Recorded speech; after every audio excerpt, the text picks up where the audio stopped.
Bonsoir, ceci n'est pas une de ces histoires de jeux hantés. À aucun moment vous ne lirez que le jeu m'a parlé, qu'il m'a écouté, ou qu'il m'a obligé à me frapper frénétiquement dans la bouche. Non, ce n'est pas une histoire de jeu hanté, ou d'un jeu qui exécute une action qui n'était pas censé exécuter. Ce n'est pas à propos d'un glitch ou d'un message caché sataniste non plus, et à aucun moment je n'ai appelé le quartier général de Nintendo pour qu'il réponde à des questions auxquelles on aurait répondu par des cris d'angoisse ou des miaulements.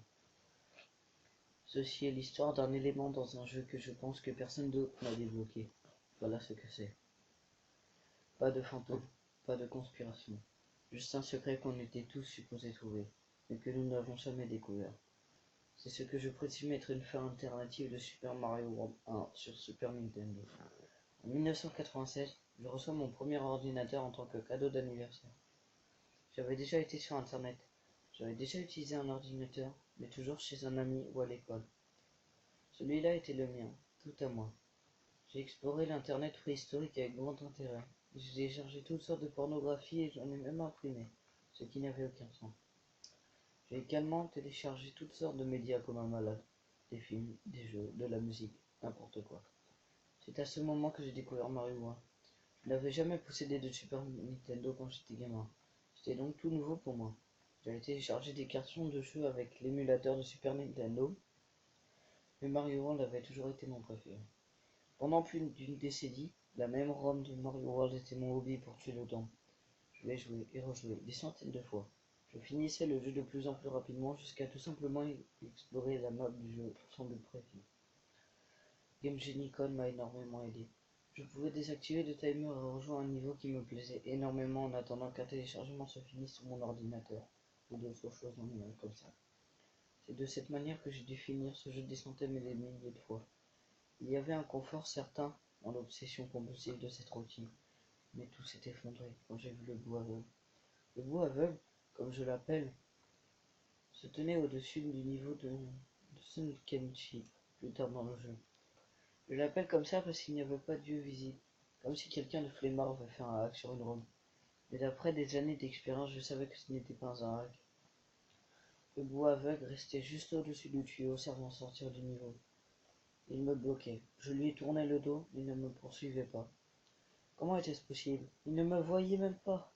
Ensuite, j'ai découvert quelque chose qui sortait de l'ordinaire. Il y avait une clé, une serrure cachée au-dessus du tuyau de sortie. Les clés de serrure sont une manière de trouver des niveaux cachés et des sorties alternatives. Cependant, je n'étais pas censé être ici et je le savais. Pendant un moment, je considérais la possibilité que j'avais peut-être cassé la ROM après toutes ces années d'utilisation.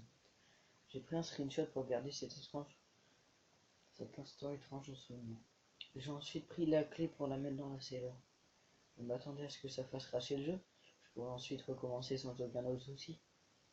Mais à la place, la clé ouvert un autre chemin sur la carte de sélection du niveau. Le tourbillon était à côté de la tête de pierre déjà assez étrange comme ça. Elle ressemblait à un Bowser. J'ai appuyé sur la flèche de droite et je suis allé directement dans le tourbillon. Oh God no. Cela ne m'a tout de suite pas interpellé car si vous êtes familier avec Mario World, il y a un endroit appelé Star World qui a des noms similaires. Juste des trucs comme Tubular ou Awesome et d'autres phrases ou noms un peu débiles. La plupart des niveaux de ce jeu sont habituellement appelés Vanilla Forest 1 ou Donut Mountain 2. Des noms comme ça. Il y avait également des noms de niveaux étranges. Par contre, ce qui m'a concerné, c'était l'expression de Mario. Surpris, choqué, effrayé. Je suis entré dans le niveau. Ce qui est étrange, c'est que le niveau commençait avec la même cinématique que les châteaux ou les donjons. On pouvait dire que Mario était sous l'eau grâce à la bulle qui lui sortait de la bouche. Un château caché. À l'intérieur, j'ai tout de suite pensé qu'en fait j'étais victime d'un glitch. Il n'y avait aucune plateforme, nulle part où aller, que tout droit, suivant un couloir vide. J'ai dû avancer à droite pendant de longues minutes, ne faisant rien d'autre que de tenir le bouton B pour courir à pleine vitesse. Après un moment, j'ai commencé à percevoir un ou deux bouts aveugles dans les ténèbres au-dessus du couloir, puis 3 ou 4. Après quelques instants, l'écran en était rempli. Ils restaient juste là, ne faisaient rien. Ils ne me poursuivaient pas quand je leur tournais le dos, comme celui que j'avais vu dans le niveau précédent. Quand je faisais du bruit, comme le bruit de Mario quand il saute, ils tremblaient un peu, comme s'ils entendaient un bruit mais ne pouvaient juste rien faire. Ensuite, quelque chose me fit faire demi-tour. Maintenant, j'avais la certitude que ce niveau n'était fait que pour déconner avec le joueur. Pas parce qu'il y avait un putain de Bill bourrin qui pissait le sang par le visage, mais parce qu'il était inévitable. Il n'y avait aucun moyen, littéralement, de l'éviter, de ne pas se faire tuer par lui, comme vous pouvez le voir sur le screenshot. Mais c'est seulement si vous n'êtes pas comme moi et que vous n'avez pas les cheats de Game Genie sous la main, j'ai utilisé le code d'invincibilité. J'ai laissé ce Bill bourrin me suivre encore un peu juste pour l'observer. Puis je me suis retourné et je l'ai tué avec l'invincibilité. C'est seulement maintenant que j'ai vu un message qui n'était pas là avant. Je te hais. Ça m'a fait flipper. Et ça m'a également intéressé parce que ça voulait dire que c'était un niveau qui existait réellement et qu'il y avait un certain élément de l'intrigue non découvert par le public. Qu'est-ce que ça voulait dire? Qui me haïssait? Bowser me semblait être la réponse la plus logique. Ou peut-être que c'était juste les fantômes.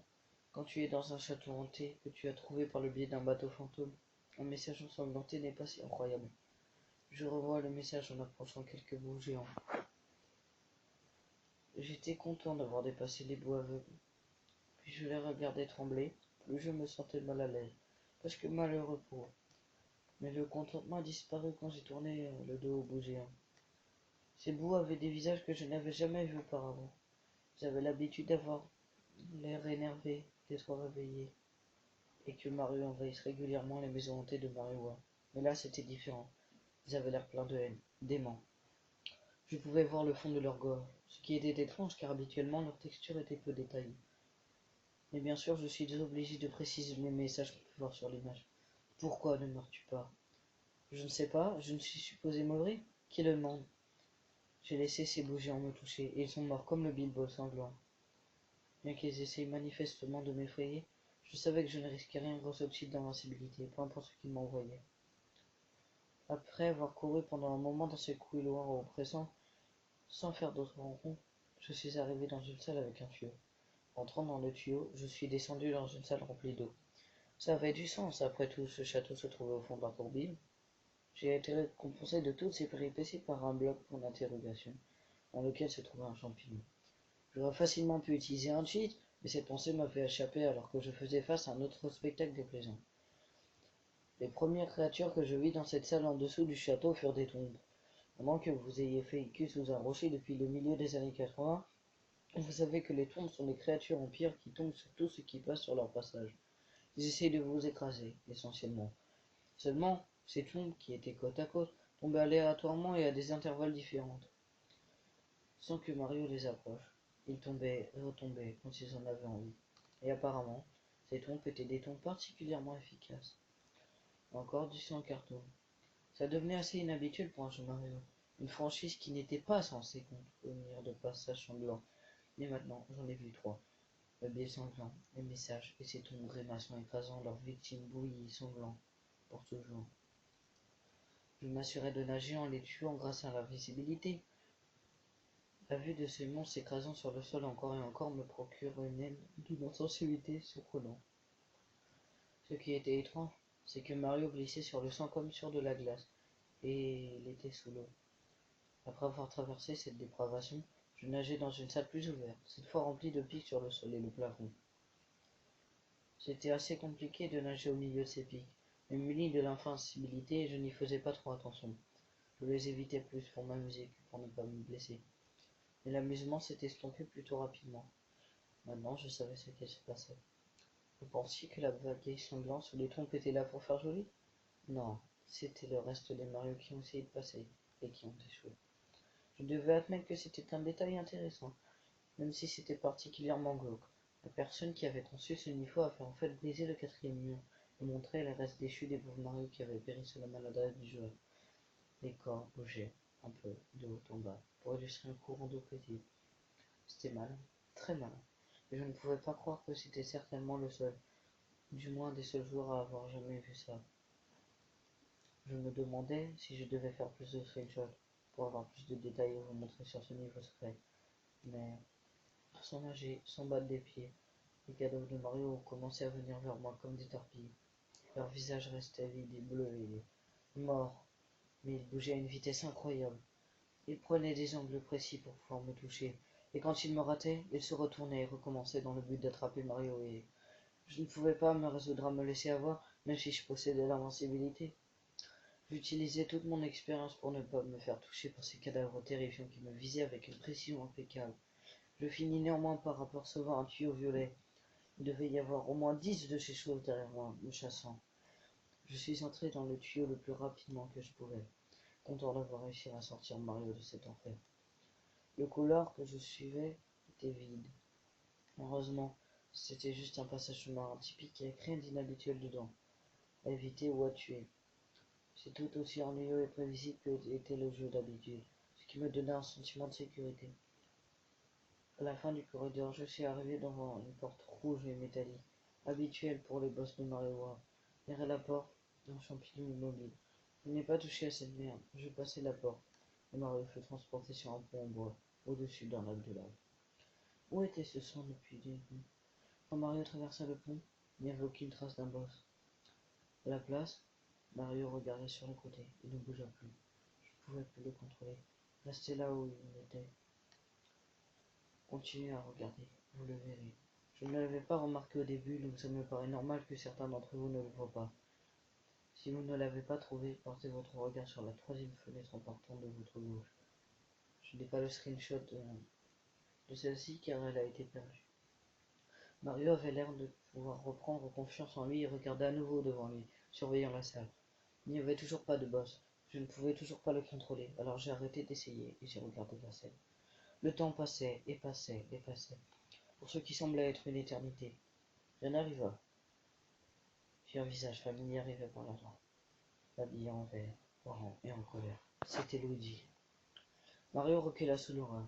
C'est difficile à expliquer sans penser que c'est fou, mais Mario avait réellement reculé avec une sorte de terreur qui n'était pas caractéristique de ce personnage masqué, joyeux et plein de vie. Puis Mario, puis Luigi para. Tout était clair maintenant. Le message écrit sur le mur. Je te hais. Et pourquoi ne meurs-tu pas? Luigi, il a toujours été le deuxième joueur, celui qui n'a jamais la princesse. Peu importe qu'il soit identique à son frère en capacité et habileté, en ténacité et en courage. À la fin de l'aventure, le jeu s'appelle Super Mario Bros. Il est juste le frère. Comme il devait haïr Mario, qui ne l'aurait pas fait? Pensez-y, peu importe ce qui arrive, peu importe le nombre de fois qu'il se fait tuer, Mario a quand même toutes les acclamations et les adorations des gens.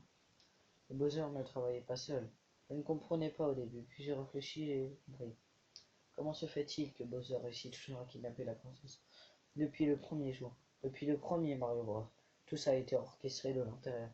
Toujours incapable de pouvoir contrôler mon personnage, je ne pus que voir Mario se cacher de peur, pendant que Luigi sautait dans les airs, aussi haut qu'il le pouvait dans Mario Bros. 2. Il sauta sur le pauvre Mario, pleurant encore, encore et encore. Je ne pouvais rien faire pour l'en empêcher. Quand il en eut terminé, il avait l'air de regarder le petit corps de Mario avec une colère incontrôlable. Puis le pont commença à disparaître. Bientôt Mario serait mort. Pendant que je regardais, une pensée irrationnelle me vint à l'esprit. Sa mort serait-elle permanente? Pendant l'instant, Luigi savoura sa victoire. Comme s'il avait réussi un niveau, Mario se leva péniblement et l'attaqua par surprise. La peur, la confusion et la tristesse lui donnèrent une certaine façon, une colère profonde, et il battit son corps sans effort. Jusqu'à ce jour, je suis toujours hanté pour le résultat de ces représailles plein de haine. Et voilà le nom du niveau. Ce n'était pas un glitch, ce n'était pas non plus une erreur, ce n'était pas un développeur se retournant contre Nintendo, ce n'était pas non plus un fantôme qui a une ROM ou une cartouche. C'était prévu. Tout ça avait une place dans l'histoire de Mario. Luigi, depuis Mario Bros à Mario Land, avait toujours facilité l'enlèvement de la princesse, qu'elle soit Peach ou Daisy. Mais pourquoi? L'argent, le pouvoir? Non, c'était pas ça. C'était qu'il ne pouvait pas accepter de ne pas être sous les feux des projecteurs, de ne pas être Mario lui-même. Après la mort de Luigi, elle est bien mort. Mario s'assit juste sur le bord du pont. Alors,